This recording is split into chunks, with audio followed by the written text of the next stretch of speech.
Hey everyone, AngryHoneyBadger here, and it's time for another build. To the left, you'll see everything we're going to cover in today's video for Lee Sin. Be sure to leave a like and subscribe if you haven't, but for now, let's take a look at Lee Sin, the Blind Monk. Go around the badger. As for Lee Sin's abilities, let's start off with his passive, that's called Flurry. After Lee Sin uses an ability, his next two basic attacks will gain 40% attack speed and return 15 energy each. As for his Q ability, this is his Sonic Wave or Resonating Strike. We're going to put a point into this at level 1 and max this out first. For Sonic Wave, you're going to project a wave of sound to locate enemies. If it hits any of those enemies, it will deal damage, and you'll be able to recast this in the next 3 seconds. Recasting this is Resonating Strike, in which Lee Sin will dash to the enemy hit by the Sonic Wave, dealing physical damage to them plus 8% of their missing health. As your W ability, this is your Safeguard / Iron Will. We're going to put a point into this at level 2 and max this out second. For Safeguard, Lee Sin rushes towards a targeted ally, shielding himself from damage. If the ally is a champion, they will also be shielded. You can also self-cast this on yourself and then reactivate it within the next 3 seconds. Recasting this is Iron Will. Lee Sin's intense training allows him to thrive in battle, meaning for the next 5 seconds, you will gain Lifesteal and Spell Vamp. As for your E ability, this is your Tempest and your Cripple. Tempest, you're going to smash the ground, sending out a shockwave that will deal magic damage and reveal enemy units. If Tempest hits an enemy, you can reactivate this within the next 3 seconds. Reactivating this is Cripple. Lee Sin cripples the nearby enemies he's hit with Tempest, reducing their movement speed for 4 seconds. Movement speed recovers gradually over the duration. And as for his ultimate, this is Dragon's Rage. Lee Sin performs a powerful roundhouse kick, launching an enemy back, dealing a bunch of physical damage to the target and enemies that it collides with. It'll also knock them up into the air for a short duration.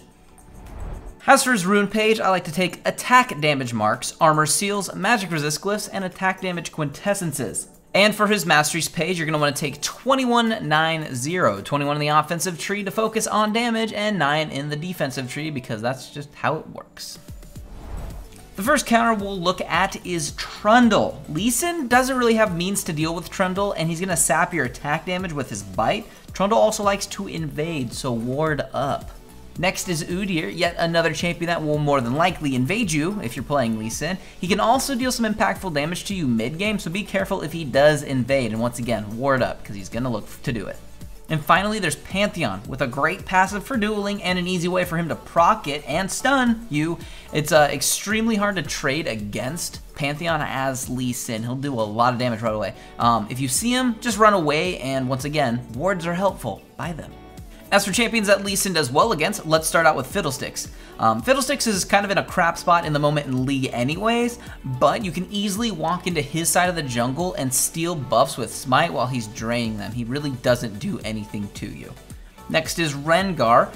Early matchup-wise, Lee Sin can win with a full combo. Added bonus, you can detect him when he goes stealth with your Tempest. You can stop him right in his tracks before he sneaks up on you or on people in your team if he's trying to get past. And finally, there's Shaco. This little hoebag can be annoying and tricky, but you can kill him. And once again, with your Tempest, you can find him out, as long as you don't find 7 million traps at the same time.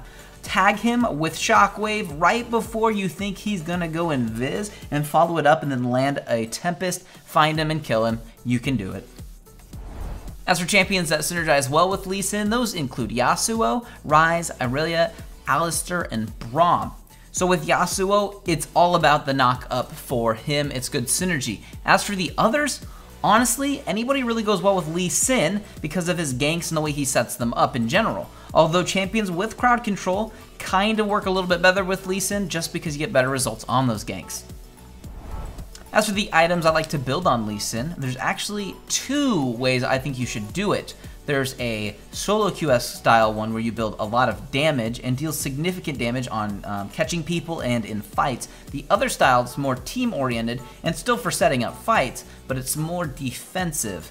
Now the difference between the 2 builds are at the beginning of it, I actually keep it about the same for both builds. We're going to be going with our Blue Smite and we're going to be building Warrior. But then outside of that, we then, usually both builds, you can pick up the Black Cleaver. But before you do that on the team-oriented kind of defensive one, you're going to pick up a Sightstone. You can then finish off your Black Cleaver, pick up a Randuin's Omen, and pick up a Locket of the Iron Solari. At that point, you're very team-oriented, you have good defense, you still have some decent damage, and you've also picked up your boots. Boots can be anything from Ninja Tabby or Merc Treads. Now, if you're going to be building towards more of that solo queue style and dealing damage as Lee Sin, you still are going to go with the same jungle item, and you're still probably going to go with a similar boot choice. You might get Mobies if you want to roam around a little bit more, but from there, you go with the Black Cleaver, and then you continue to pick up damaging offensive items. These can range anywhere from the Last Whisper, a Maw of Malmortius, which will still give you some defense, but still give you meaningful damage. And then you can also pick up things like a Ravenous Hydra. Even some of the newer items that are kind of pseudo damage and pseudo tank, like Stark's Gauge or Dead Man's Plate, can be helpful because they actually help you be defensive, yet while dealing physical damage to the enemy, or dealing more damage to the enemy. If you just want to go balls to the wall and go straight crazy damage, you'd obviously go Warrior, Black Cleaver, Last Whisper, Hydra, Bloodthirster, and your boots. You just go with a bunch of raw physical damage because of the way he scales, which is really, really huge on his Dragon's Rage, and you just want to tag people with your Q, get in, kick them in the face, and kill them. So there's the full damage style, which is for assassinating and still kind of picking off people, or there's the team-oriented one where you control the map and you control the start of fights by getting in, being tanky, and Dragon Raging a bunch of them together, and then helping your team out in that way. So both work well. Choose the one that fits for your team's comp depending on the game and depending on your playstyle. Moving on to his pros and cons, let's go over his pros first. He has a very strong early game for ganking. He is, in fact, a playmaker. So if you like playmaking champs, big one right here. He fits every team comp. We talked about it in Synergies. He just fits every team comp. Like, he just works in every team comp. There's no, like, real reason why. It's because his early game helps everybody. He's got good sustain with his W, very good there. And he's a very mobile champion, so he can be very good at what he does. As for cons, he scales really badly into late game, just naturally. Obviously, he does get good scaling with attack damage, so you can go all out, like I said. But besides that, the rest of him doesn't really scale great into the late game. He runs out of energy if not managed, so once again, you make sure you gotta manage your energy. He's hard to learn, he's even harder to master. And as for my thoughts on Lee Sin, I don't play tons of Lee Sin, but when I do, he is an enjoyable champion because he's a certain type of challenge. He is a playmaker, so if you can do really crazy plays, like you're really good at doing insect kicks, or just all types of positioning things and little tricky things Lee Sin can do with all the timing of his kit, he can be a great champion. If you fail to do his kit well, or fail to learn his kit well, and you're not impactful, Lee Sin's not a champion for you.